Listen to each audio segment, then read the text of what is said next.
기독교 심리학의 대가 노먼 빈센트 필 박사의 이야기입니다. 어느 날 필 박사가 열차를 타고 여행을 하고 있었어요. 맞은편에 한 중년 부부가 앉아 있었거든요. 그런데 그 아내 되는 분이 계속 불평을 쏟아내는 거예요. 좌석이 불편하다, 시트는 청소를 안 했는지 더럽다, 승무원들은 왜 이렇게 불친절하냐, 막 듣기 싫을 정도로 계속 불평을 쏟아내는 거예요.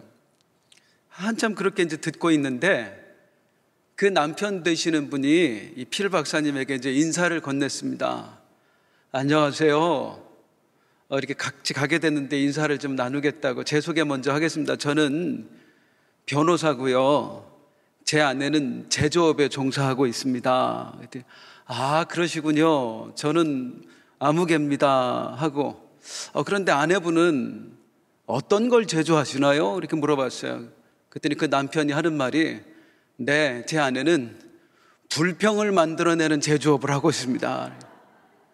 그래서 이 노먼 빈센트 필 박사가 그 책에 쓴 이름이 불평 제조업자라는 말이었어요.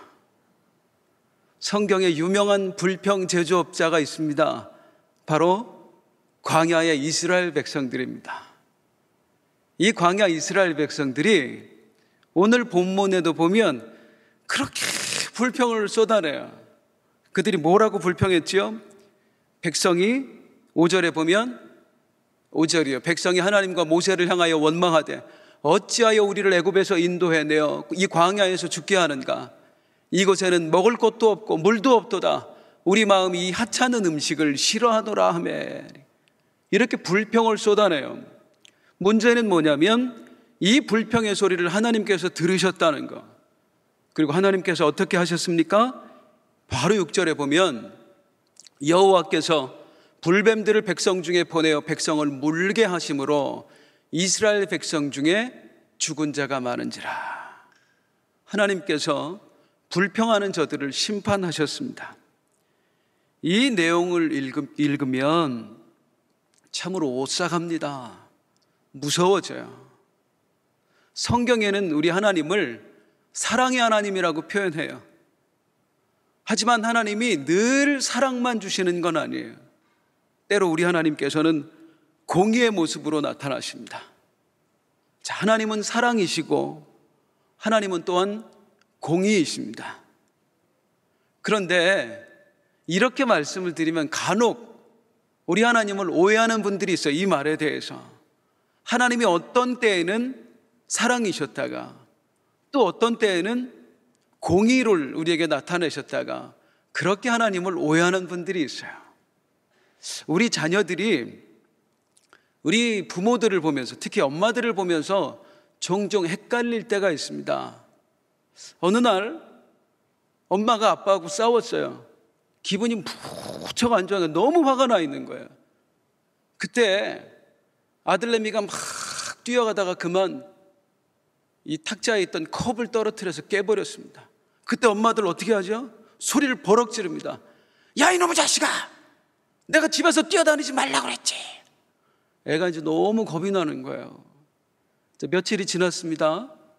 엄마가 아빠한테 보너스를 받았다고 갖다 줬어요. 엄마 기분이 너무 좋은 거야. 애가 또 뛰기 시작했습니다. 그러다가 이번에는 엄마가 아주 아끼는 비싼 화분을 떨어뜨려서 왕창 깨버렸어요. 깜짝 놀라는 거야, 애가. 어떡하지? 오늘 죽었다. 근데 엄마가 갑자기 달려오더니 하는 말이, 호승아, 괜찮아? 어디 안 다쳤어? 애가 종잡을 수가 없지요. 도대체 엄마의 본 모습이 무엇일까? 우리 하나님에 대해서 한번 생각해 보죠. 하나님의 본 모습은 무엇일까요? 우리 하나님은 사랑의 모습에 가까우실까요? 아니면 공의의 모습에 더 가까우실까요? 이렇게 생각하면 안 된다. 사랑과 공의는 다르지 않습니다. 사랑과 공의는 같은 거예요. 하나님께서 우리를 징계하실 때는 사랑을 접어두고 공의만 가지고 징계하시는 게 아니에요. 그 하나님의 징계에는 하나님의 사랑이 담겨 있습니다. 그래서 잠언에는 뭐라고 말씀하냐면 대저 여호와께서 그 사랑하시는 자를 징계하시기를 마치 아비가 그 기뻐하는 아들을 징계함 같이 하시느니라. 하나님의 징계에는 공의도 들어있고 동시에 사랑도 들어있습니다.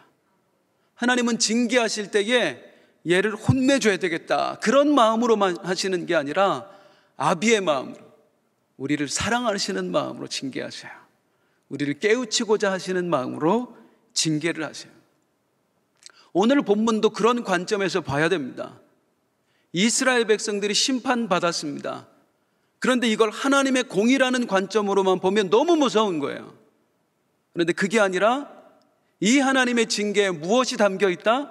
하나님의 사랑이 담겨 있다.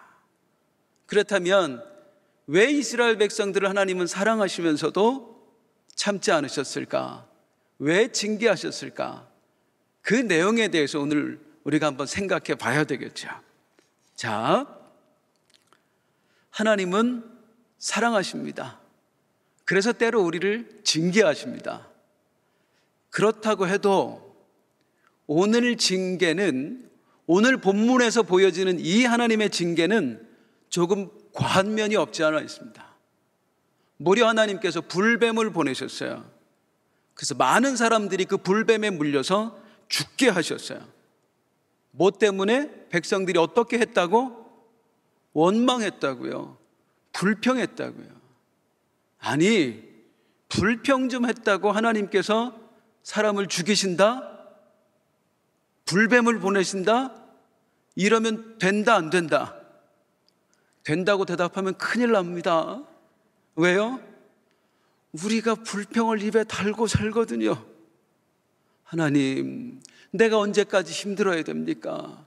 하나님, 도대체 언제 응답해 주실 겁니까? 이 문제 언제 해결해 주실 거예요? 하나님, 왜 저 사람의 기도는 들어주시고 왜 내 기도는 안 들어주십니까? 우리 속에 때로는 원망이 차고 넘치거든요. 그래서 오늘 본문을 보면서 원망하는 자에게, 불평하는 자에게 하나님이 징계하심이 마땅하다? 그러면 나한테 화살을 쏘는 거예요. 그런데 괜찮다고요. 이 하나님의 징계에는 사랑이 담겨 있다고요. 하나님을 원망한다는 것은 성도된 우리에겐 절대 있을 수 없는 일입니다. 그런데 때로는 원망이 나와요. 나도 모르게 불평이 나올 때가 있어요. 언제요? 너무 힘들 때요. 참다가 도저히 더 이상 참을 수 없을 때, 견디다가 이제 더 이상은 인내할 기운이 없을 때, 우리가 인간이잖아요. 연약한 사람들이잖아요. 나도 모르게 원망이 나온다고요. 이스라엘 백성들도 그랬습니다. 물론 이들이 불평 제조업자들 맞습니다. 그런데 적어도 오늘 본문에서 나오는 이 불평은 얼마든지 할 수 있을 만한 그런 불평이었어요. 다시 이들의 불평 내용을 볼까요?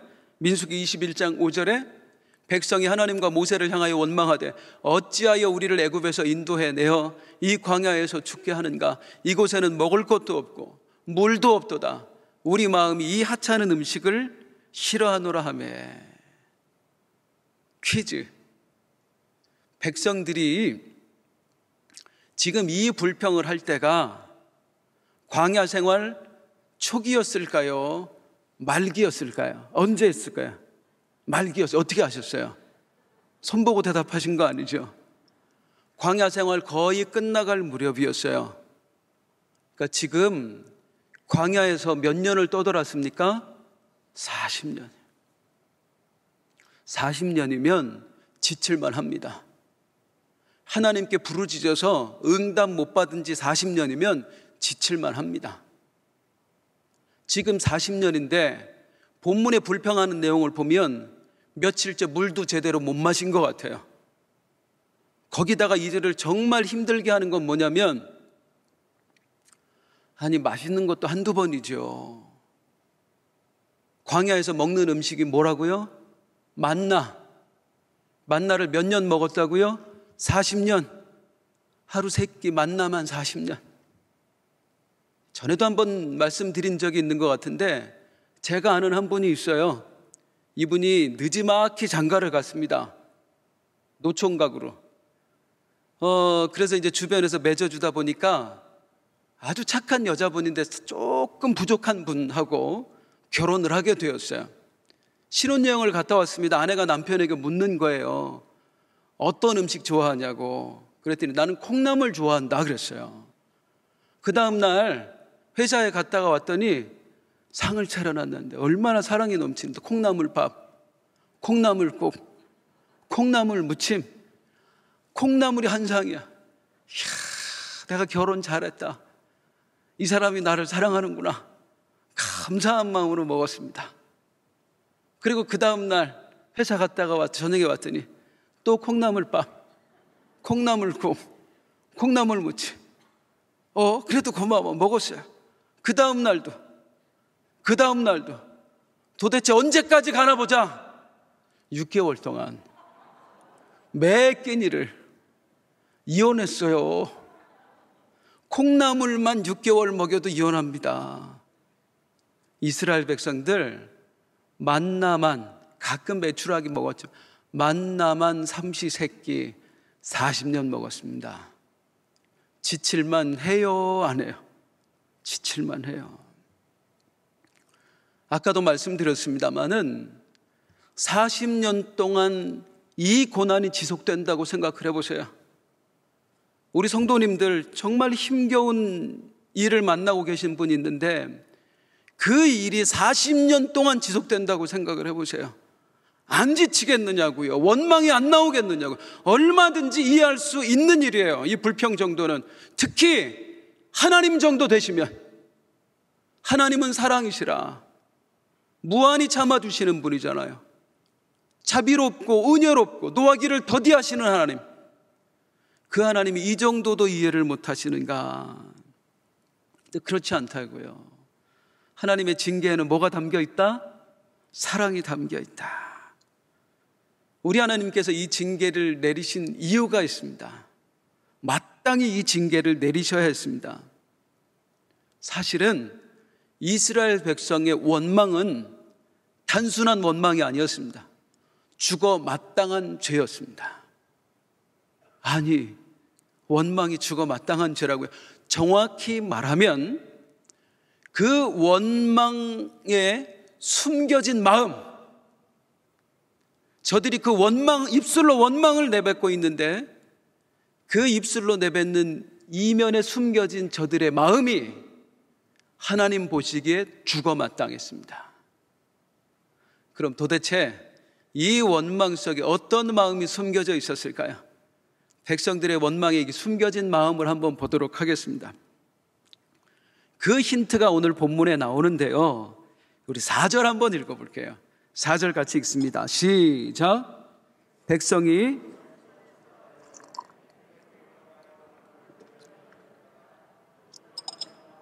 마음이 상하니라. 여기 마이크 좀 켜주세요. 밑에 보니까 마음이 상하니라 그때 되어 있죠. 우리로 쉽게 표현하면 시험 들었다는 거예요. 지금 시험 들었어요. 그런데 이스라엘 백성이 뭐 때문에 시험 들었다고 나오지요? 에돔 땅을 우회하려고 돌아가려고 하였다가 그 돌아간 길로 말미암아 지금 시험 들은 거예요. 그래서 원망했습니다. 이건 조금 설명이 필요할 것 같습니다. 지금 이게 민수기 21장이죠. 바로 앞에 민수기 20장에 나오는 내용을 설명을 드릴게요. 이스라엘 백성들이 40년 동안 광야를 떠돌았습니다. 드디어 가나안 목전에 이제 다다랐어요. 이제 가나안에 들어가기만 하면 되는 거예요.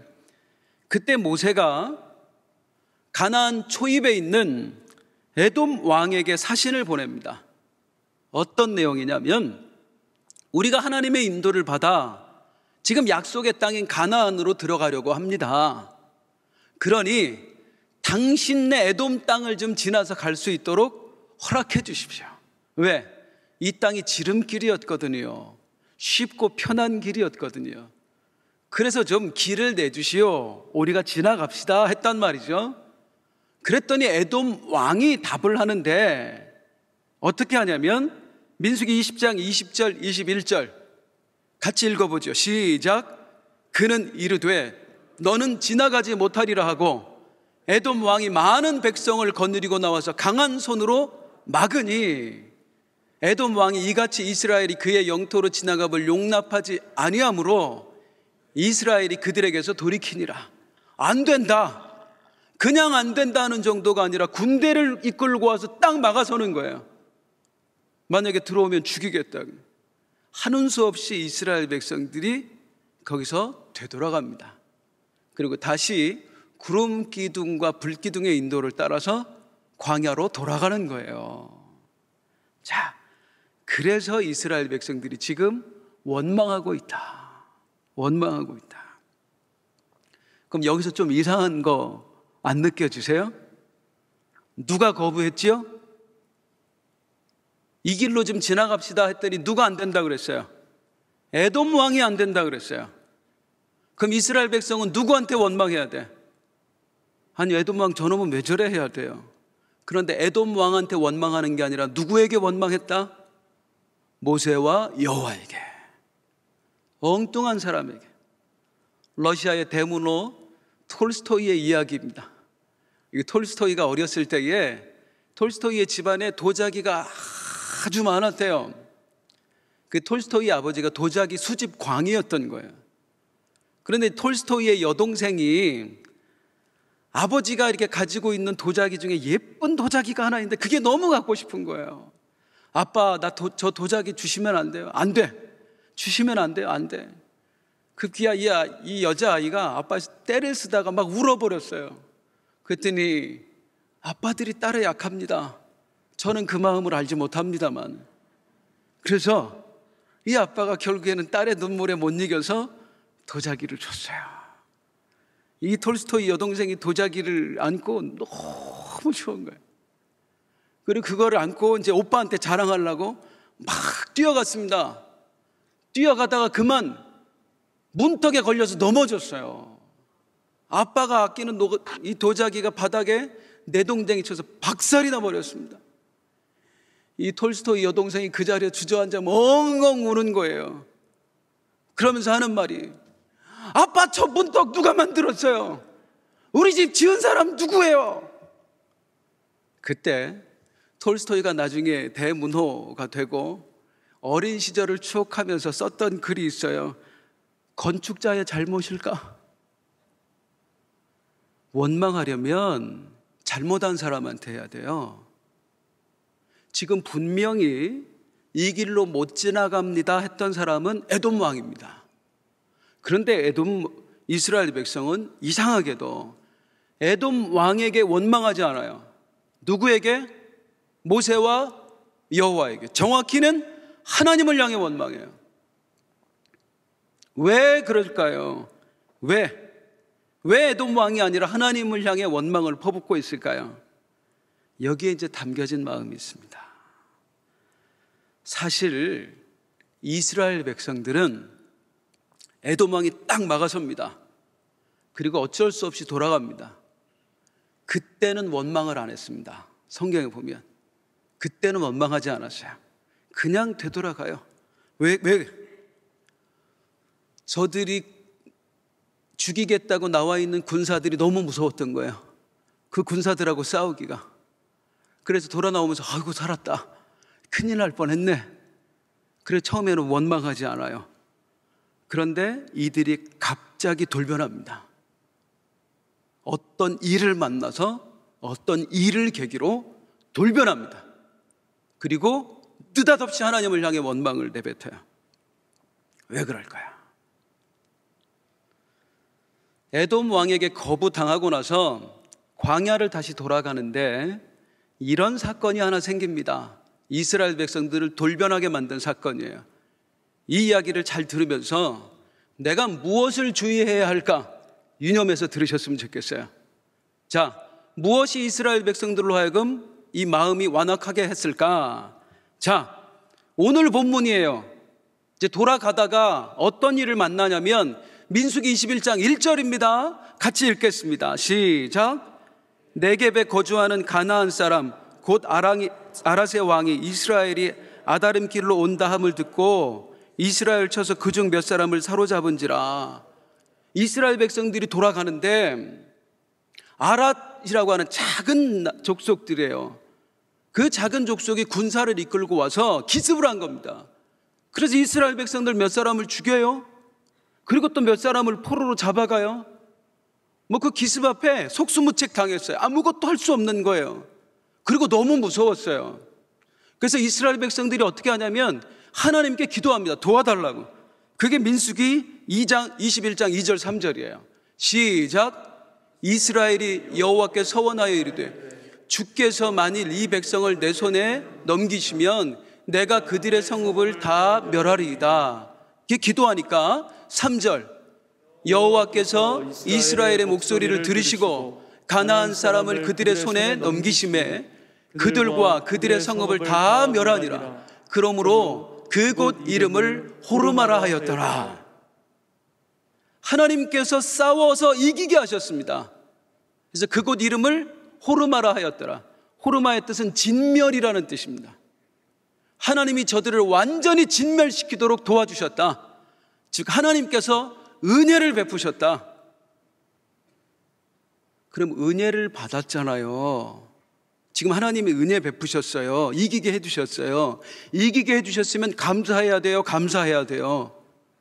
감사해야 돼요. 그런데 감사를 하는 게 아니라 하나님의 은혜를 경험한 이들이 갑자기 하나님을 원망하기 시작합니다. 왜 그랬을까요? 그 은혜 때문이었습니다. 그 이기게 하신 것 때문에, 그 승리 때문에 하나님을 원망하게 되었습니다. 왜? 아까 말씀드렸죠? 처음 에돔 왕이 막았었어요. 군사를 이끌고. 그때 어떻게 했다고요? 돌아오면서 괜찮았다고. 어휴, 큰일 날 뻔했네. 저놈들하고 싸웠다간 죽을 뻔했네. 다행이다. 그렇게 오는데 아랏의 군대가 기습을 했다고. 그래서 사람들이 죽었어요. 포로로 끌려갔어요. 너무 무서웠어요. 그래서 하나님께 간구했더니 하나님이 이기게 하셨어요. 그냥 이기게 하신 게 아니라 호르마, 진멸할 수 있도록 대승리를 허락하셨어요. 그랬더니 감사가 나오는 게 아니라 마음의 원망이 나오기 시작하는데, 어떤 원망이었겠습니까? 이렇게 하실 수 있으면서, 아니 이기게 하실 수 있잖아. 우리를 도와주실 수 있잖아. 아랏을 이기게 하셨다면 에돔도 이기게 하실 수 있는 거잖아. 그런데 왜 그 앞에서 아무것도 안 하셨느냐 이 말이야, 하나님이. 그리고 그냥 그 앞에서 패잔병처럼 돌아오게 하시고 이 물도 없는 곳에서, 이 험한 길에서 우리를 또 고생시키게 하느냐 이 말이죠. 왜? 얼마든지 이 고생 안 시키실 수 있는 하나님이 아랏을 이긴 것처럼 아람도 이기게 하실 수 있는 하나님이 왜 그때는 안 도와주십니까? 왜 지금만 도와주십니까? 원망이 나오는 거예요. 그래서 이들의 원망을 자세히 보면 그냥 단순한 원망이 아닙니다. 이제 이들의 속마음을 한번 들여다봐요. 이 원망에 담긴 민수기 21장 5절 말씀을 다시 보는데, 백성이 하나님과 모세를 향하여 원망하되 어찌하여 우리를 애굽에서 인도해내어 이 광야에서 죽게 하는가. 그렇죠? 어찌하여 우리를 인도해내어 이 광야에서 죽게 하는가. 하나님께서는 늘 이스라엘 백성들에게 자신을 어떻게 소개하셨습니까? 나는 너희를 애굽 땅 종되었던 곳에서 이끌어낸 여호와라 그랬어요. 하나님은 늘 그렇게 당신 자신을 소개했어요. 그런데 그 이야기 그대로 하나님께 돌려드리는 거예요. 나는 너희를 애굽에서 이끌어낸 여호와라 하시는 하나님께 왜 우리를 애굽에서 나오게 하셨습니까? 그리고 이런 길로 인도하십니까? 얼마든지 쉬운 길로 가게 하실 수 있는 하나님이 왜 구름 기둥 불 기둥으로 자꾸만 어려운 길 돌아가게 하십니까? 나 하나님이 가라 하신 길 따르면서 겪어야 되는 이 삶 지긋지긋합니다. 이 길에서 먹어야 되는 음식 너무너무 싫습니다. 싫어하며. 그래서 이스라엘 백성들이 어떻게 해요? 결국 이제 그만하세요. 우리 길잡이 노릇 그만하세요. 더 이상 우리 이끌어낸다고, 우리 인도하겠다고 어렵고 힘든 길로만 데려가시는 일, 하나님 이제 그만하세요. 그만하세요. 더 이상 하나님의 인도를 받지 않겠습니다. 왜 갑자기 이렇게 됐냐면, 아까 얘기했죠. 은혜를 맛봐서 그렇다고요. 아랏하고 맞붙었거든요. 조상들이 옛날 아말렉과 싸운 이후에 그 다음 자손들은 지금 전쟁 처음 합니다. 그래서 벌벌 떨어 싸움을 한번 해본 일이 없어요. 그러니까 아람의 군대 앞에서 벌벌 떨었어요. 아랏과 맞붙어 보니까 할만하거든요. 우리도 이길 수 있다 이거예요. 나도 싸워서 이길 수 있네? 그렇다면 뭐야? 우리가 다시 아람 군대, 아람 왕에게 가서 그와 싸워서 이기면 되겠네? 그리고 그 길로 편하게 가나안 땅으로 들어가면 되겠네? 그런데 하나님은 여전히 우리를 도우실 수 있으면서 아람 왕이 거부했다고 구름기둥, 불기둥으로 다시 우리를 돌아가게 하셔? 이제 이 하나님 그만 따라야 되겠다. 이제 우리 힘으로 해보자. 우리가 직접 싸워서 아람 군대를 물리쳐서 그 길로 가자. 편한 길로 가자. 쉽게 가자. 그러니까 이 이스라엘 백성들의 원망 불평은 하나님 힘들어 죽겠어요가 아니에요. 단순히 뭐냐면 하나님 그만하세요. 우리 왕 노릇 그만하세요. 우리 이끌으시는 거 그만하세요. 이제 우리가 할 거예요. 이 원망과 불평은 하나님을 향한 거부 선언이었습니다. 더 이상 우리 하나님 하지 말라는 거예요. 얼마든지 나도 할 수 있으니까, 내 힘으로 가나안에 들어갈 수 있으니까 그만 좀 하시라는 거예요. 우리 괴롭히는 걸. 교만해진 겁니다. 그 승리에 취해서 교만해진 겁니다. 사랑하는 성도님들, 교만이 이렇게 무섭습니다. 그래서 성경은 우리에게 경고합니다. 교만은 패망의 선봉이요 거만한 마음은 넘어짐의 앞잡이니라. 누가 나를 조금 인정해 준다고 해서, 내가 뭔가 남보다 조금 더 승리를 거뒀다고 해서, 무언가를 내가 이뤄냈다고 해서 우리 마음을 높이는 순간, 하나님의 은혜를 잊어버리는 순간 우리는 멸망길로 들어서게 됩니다. 끝까지 하나님이에요. 끝까지. 그런데 이스라엘 백성, 그 아랏, 그 작은 나라, 아무것도 아니에요. 이 아랏은 지금 가나안에서 이스라엘 백성들을 기다리고 있는 7 부족에 비하면 아랏은 아무것도 아니에요. 그런데 겨우 아랏 이겨놓고 우리도 할 수 있네? 우리도 이길 수 있네? 하나님 아니어도 되겠네? 하나님 그만합시다. 이게 얼마나 어리석냐 이겁니다. 그리고 얼마나 악하냐 이겁니다. 죽을만 해요? 안 죽을만 해요? 죽을만 하죠. 죽어 마땅하죠. 그래서 하나님께서 저들에게 불뱀을 보내십니다. 그런데 아까 말씀드렸지요. 하나님의 징계에는 무엇이 담겨 있다? 하나님의 사랑이 담겨 있다. 그냥 하나님이 너무 화가 나셔서 이것들이 지금 나를 거부해? 어디 한번 맛 좀 봐라. 그래서 지금 불뱀의 징계를 내리신 게 아니에요. 그걸 염두에 두고 이제 말씀을 들으셔야 돼요. 하나님의 의도가 있어요. 이 징계를 내리시면은 하나님의 숨겨진 마음이 있어요. 이제 그 하나님의 마음을 한번 읽어보겠습니다. 자, 하나님께서 무엇을 이스라엘 진중에 보내셨다? 불뱀. 그런데 가끔 아주 간혹 이 불뱀을 오해하시는 성도님들이 있더라고요.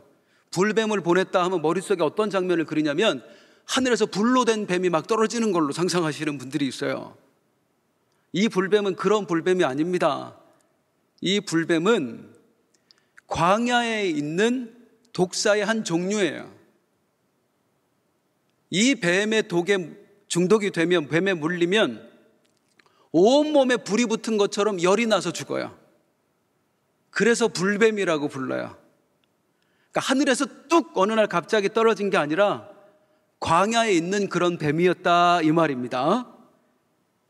자, 이게 왜 중요하냐면 하늘에서 뚝 떨어진 게 아니다. 원래 어디 있던 거다? 광야에 있던 거다. 원래 광야에. 그럼 성도님들 한번 생각해 보세요. 원래 광야에 있는 뱀들이 지나온 40년 동안 왜 안 왔을까? 이스라엘 백성들에게. 왜 지금까지 불뱀이 안 왔을까요? 그러다 갑자기 몰려왔을까요? 왜 지금까지 불뱀이 안 나타났는가? 신명기 8장 15절 한번 읽겠습니다. 모세가 백성들에게 하는 말, 시작. 너를 인도하여 그 광대하고 위험한 광야 곧 불뱀과 전갈이 있고 물이 없는 간조한 땅을 지나게 하셨으며 또 너를 위하여 단단한 반석에서 물을 내셨으며 하나님이 너희로 하여금 지나오게 하셨던 그 광야에는 늘 불뱀과 전갈들이 득실된다. 그런데 왜 지금까지 안 왔나? 하나님이 너를 인도하셨으니까. 하나님이 너를 위해 일하셨으니까. 그동안 위험이 없었던 게 아닙니다, 성도님들. 위험은 늘 도사리고 있었습니다, 그들의 곁에. 그런데 지금까지는 하나님이 그 위험을 막아주셨던 거예요. 이스라엘 백성들 하나님께서 어떻게 인도하셨다? 구름 기둥과 불 기둥으로 인도하셨다. 그런데 그 구름 기둥, 불 기둥의 역할이 무엇입니까? 단순히 길잡이만 한 게 아니에요. 내비게이션 역할만 한 게 아니에요. 이스라엘 백성들을 보호해 주었습니다. 낮에는 구름 기둥이 그 뜨거운 태양으로부터 이스라엘 백성들을 덮어서 감싸 주었어요. 밤에는 불 기둥이 그 사막의 추위로부터 이스라엘 백성들을 따뜻하게 감싸 주었어요. 뿐만 아니라 이 하나님의 인도하심 구름 기둥, 불 기둥은 사막의 득실득실한 독사로부터, 전갈로부터, 온갖 승냥이 떼로부터 이스라엘 백성들을 보호해 주셨어요. 그러니까 하나님이 구름 기둥과 불 기둥으로 이스라엘 백성들을 인도하셨다 할 때에는 하나님이 이 길로 가게 하셨다, 하나님이 저 길로 가게 하셨다, 그것만 들어있는 게 아니라 하나님이 이스라엘 백성들을 이 길로 가게 하시면서 지켜주셨다. 하나님이 이스라엘 백성들을 저 길로 가게 하시면서 보호해 주셨다. 그런데 지금 갑자기 40년 동안 침범치 못했던 불뱀들이 이스라엘 백성 진중으로 몰려들어오기 시작합니다. 어떻게 된 일입니까? 이 하나님의 징계란 이 땅에 없는 것을 보내신 게 아니에요. 정리하세요. 하나님이 그동안 막아서 안 왔어요. 막아주셔서. 그런데 하나님께서 그 위험을 막고 있던 손을 놓아버리신 거예요. 들어버리신 거예요. 그랬더니 순식간에 불뱀들이 이제 더 이상 지켜주는, 막아서는 보호자가 없으니까 그 이스라엘 진중으로 몰려들기 시작합니다. 하나님께서 왜 손을 거두셨어요, 성도님들? 거두라고 하니까요. 이스라엘 백성들이 이제 필요 없다고 하니까요. 이제 그만 좀 우리 힘들게 하라고 하니까요. 하나님의 인도하심 지겹다 그러니까요. 하나님만 따르기가 너무너무 힘드니까 이제 우리 힘으로 하겠어요 하니까.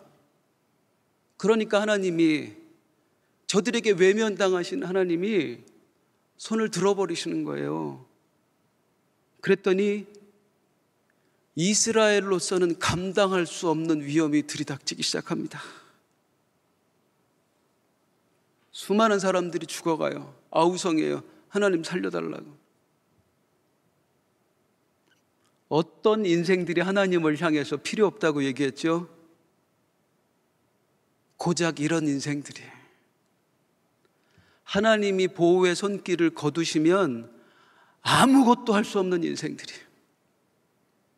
내 힘으로는 아무것도 할 수 없는 인생들이. 하나님 필요 없어요. 이제 우리가 할 거예요. 저 가나안 땅 우리 힘으로 쟁취할 거예요. 지들이 무슨 힘이 있습니까? 자기 힘으로 저 아람 군대를 이길 수 있어요? 아니, 아랏은 내 힘으로 이겼나요? 가나안 땅? 이 오합 지졸들이 여리고를 이길 수 있겠어요? 하나님이 안 도와주시고 자기 힘으로 싸웠더니 그 별 볼 일 없는 아이성에서 박살났습니다. 그게 이들의 수준이었어요. 이들의 실력이었어요. 아이성도 못 이기는 자들, 그런 자들이 그 조그만 아랏 이겼다고 착각하는 겁니다. 교만해지는 겁니다. 내가 이 정도야 가나안 땅도 이길 수 있겠는데, 여리고 아이성 아무것도 아니겠는데, 가나안 7부족 금방 물리칠 수 있겠는데, 웃기지 말라고요. 하나님이 도와주시지 않으면 아무것도 할 수 없다고요. 하나님이 도와주시지 않으면 불뱀도 막을 수가 없다고요. 그런데 착각하며 살아요. 성도님들, 우리가 그래요. 우리가 작은 성공 앞에서 작은 것 이루어 놓으면, 힘들게 살다가 죄송합니다, 내 삶에 조금 재물이 들어오면 우리가 기고만장해요. 그리고 누구를 판단해요. 저 사람은 왜 이렇게 게으를까? 마치 자기는 부지런해서 돈 번 것처럼. 운동 좀 하지. 마치 자기는 운동해서 건강한 것처럼. 우리 힘으로 이뤘어요? 우리 힘으로 한 거예요?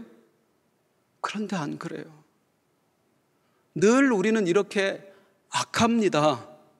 연약합니다. 무언가를 조금만 이루면 내가 한 줄 알아요. 그리고 내가 그리고 하나님을 향해서 이제 그만하시라고 그래요. 내가 원하는 길이 있다고 하나님께 막 내 주장을 펼쳐요. 이렇게 하고 싶어요. 이거 해야 됩니다. 하나님 주시옵소서. 이거 하셔야 됩니다. 아니요. 우리 힘으로 아무것도 안 된다고요. 우리는 하나님 은혜로 산다고요. 우리는 하나님 아니면 못 산다고요. 그런데 이걸 우리가 잃어버립니다. 작은 성공에 도취되어서. 그래서 우리 하나님 어떻게 하세요? 우리를 너무나 사랑하신 우리 하나님께서 어떻게 해요? 나를 깨우치시려고, 그 교만이라고 하는 감옥에서 나를 끄집어내시려고 어떻게 합니까? 그동안 나에게 드리웠던 손길을 잠깐 거두세요. 그러면 환난의 파도가 밀려와. 고난의 물결이 나를 들이쳐요. 막 내 인생의 배를 흔들어댑니다. 그럼 처음에 나도 모르게 원망해요. 불평해요. 왜 하나님 나 안 도와주냐고. 그렇게 하다가 우리가 끝내 어떻게 하죠? 최종적으로 고난이 지속되면 이렇게 해요. 이스라엘 백성들처럼. 이스라엘 백성도 불뱀 앞에서 도저히 자신이 없습니다. 이제 감당할 능력이 없습니다. 그랬더니 이제 내가 할 거예요. 하나님 그만하세요 했던 저들이 어떻게 하냐면, 우리가 어떻게 하냐면, 고난 앞에 민수기 21장 7절,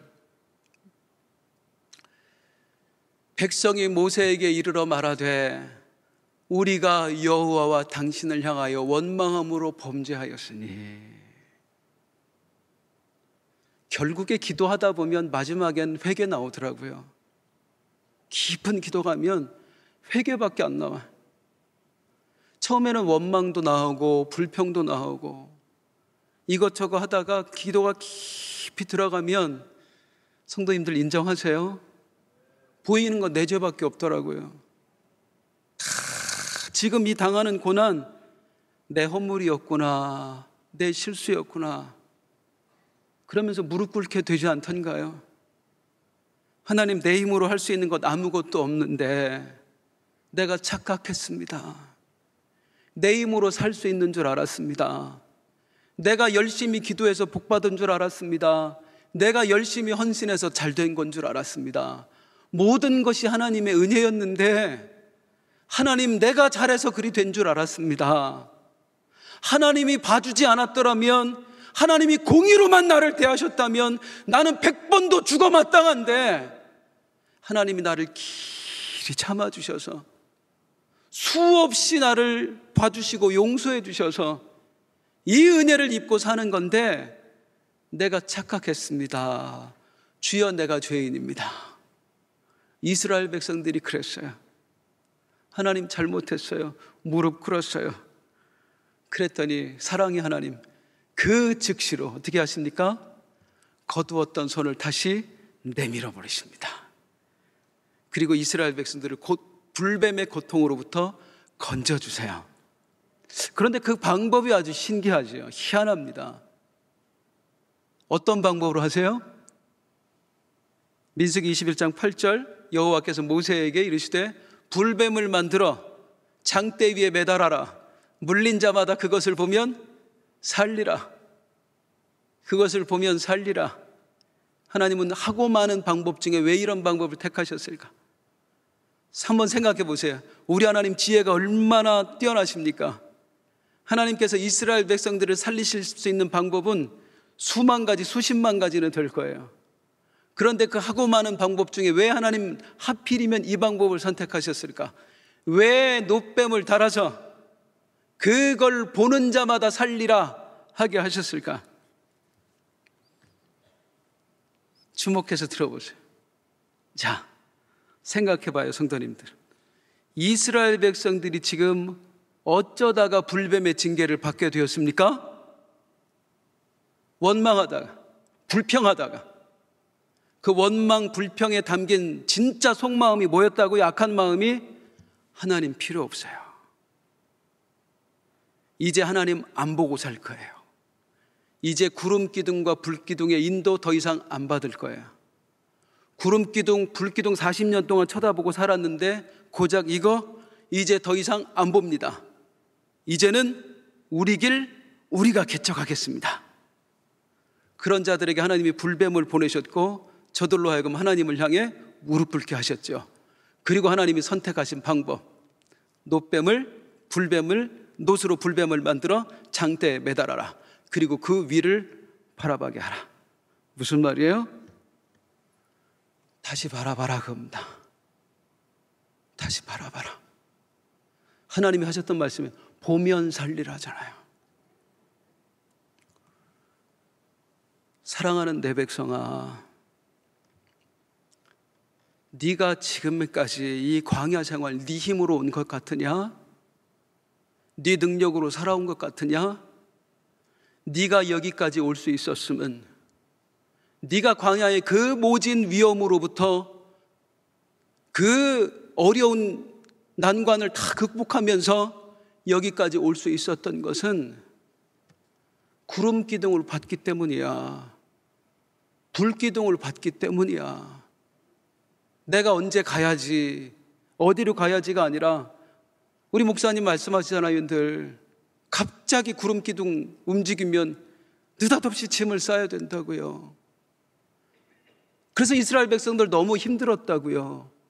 그런데 지금 하나님이 이 장대에 달린 뱀을 통해서 이스라엘 백성들에게 하고자 하시는 말씀이 뭐냐면, 니들은 이래야 살아. 니들은 구름기둥을 봐야 살고 불기둥을 바라봐야 사는 사람들이야. 이 광야의 노뱀을 보는 자마다 살리라. 그렇게 내가 너희를 살려줄 테니까 그 노뱀을 보고 살아난 것처럼, 얘들아, 힘들어도 다시 구름기둥 보고 가자. 불기둥 보고 가자. 그럼 내가 너희에게 약속했듯이 저 기름진 땅, 젖과 꿀이 흐르는 땅, 약속의 땅 내가 너희에게 안겨줄게. 다시 믿음으로 살아라. 다시 은혜 보고 살아라. 그 말씀이에요. 아까 서두에 말씀드렸습니다. 이 이스라엘 백성들의 불평이 언제 있어진 일이라고요? 광야 40년 거의 끄트머리. 참 사람이 어리석지요. 지난 40년 동안 구름기둥 불기둥 보고 살았어요. 그래서 이 가나안의 목전까지 왔어요. 그랬던 저들이 잠깐 무언가 좀 잃어봤다고요? 이제 내 힘으로 하겠다. 더 이상 구름기둥 불기둥 안 봐도 될 것 같은 마음이 막 생기는 거예요. 선악과 따먹은 겁니다. 에덴 동산에서 아담에게 속삭였던 그 사탄이 이스라엘 백성에게 속삭인 거예요. 너 언제까지 하나님 말 들을 건데? 네가 바보야? 너도 충분한 능력이 있어. 네 힘으로 얼마든지 할 수 있어. 하나님이 두려워하는 거야. 그러니까 따먹어. 네 맘대로 해. 그러면 네가 하나님처럼 될 수 있어. 광야의 백성들이 그 마귀의 소리에 넘어간 겁니다. 아라시라는 작은 승리에 도취돼서 언제까지 하나님 의지하고 살 건데, 언제까지 구름기둥 불기둥 보며 살 건데, 그랬다가 니들 평생 이 생활 못 벗어난다. 그리고 영원히 광야에서 떠돌지 몰라. 봐봐, 니들도 할 수 있잖아. 네가 가진 능력이 대단하잖아. 해봐, 네 힘으로. 이 사단의 속삭임이 혹시 우리 성도님들 귀에는 안 들리세요? 순간순간 야, 이 바보야, 언제까지 예배만 드릴래? 언제까지 기도만 할래? 언제까지 그렇게 하나님께 드려져만 살래? 기도해서 못 했는데 기도해서 요거야? 그렇게 하나님께 헌신해서 몸에 병 들었어? 그렇게 드려져며 살았는데 네 자녀들 길이 안 열리잖아. 언제까지 하나님의 인도를 받을 건데 이제 그만 속아. 네 힘으로 해. 너도 할 수 있어. 그런 우리를 하나님이 그냥 두고 보실 수가 없는 거예요. 차마 그냥 두고 보실 수가 없는 거예요. 마귀에게 빼앗기실 수 없는 거예요. 세상에 빼앗기실 수 없는 거예요. 그래서 하나님이 나를 너무나 사랑하셔서 세상으로 빠져나가려고 하는 나를 붙잡으시려고 불뱀을 보내세요. 내 능력으로 감당할 수 없는 그런 아픔을 내 삶에 허락하세요. 의사를 찾아가도 고칠 수 없는 병을 나에게 주세요. 아무리 여기 가서 몸부림쳐봐도 누구에게 손을 내밀어봐도 다시 사업장을 일으킬 수 없는 그 아픔을 나에게 허락하세요. 그래서 결국 하나님께 무릎 꿇게 만드세요. 맞아, 난 하나님밖에 없어. 아이고, 이 바보야, 지나온 40년 은혜로 살아왔으면서 그걸 잊어먹냐? 아니야, 넌 지금까지도 은혜로 살아왔고 앞으로도 은혜로 살아와야 돼. 다시 보자. 다시 보자. 우리 저 장대에 매달린 노뱀을 보자. 구름기둥 불기둥 보자. 다시 하늘 바라보자. 저는 굳게 믿습니다. 이 밤에 얼마나 피곤하십니까? 이 밤에 나오신 우리 성도님들 다시 하나님 보려고 나오셨다는 거, 하나님만 보고 싶어서 나오셨다는 거. 그래서 오늘 찬양할 때 주님, 잃어버렸던 은혜가 회복되게 하옵소서. 내가 지나온 모든 삶 불평이 아니라 은혜만 보여지게 하시고 그 눈 회복하여서 앞으로 남은 삶 주여 앞으로도 은혜만 보고 살아가게 하여 주옵소서. 은혜를 볼 수 있는 눈이 회복되는 이 밤 되시길 주님의 이름으로 축원드립니다. 우리 함께 찬양하면서 우리 잃어버린 것들이 있다면 이 밤 회복할 수 있길 바랍니다. 우리 함께 일어나서 찬송하겠습니다.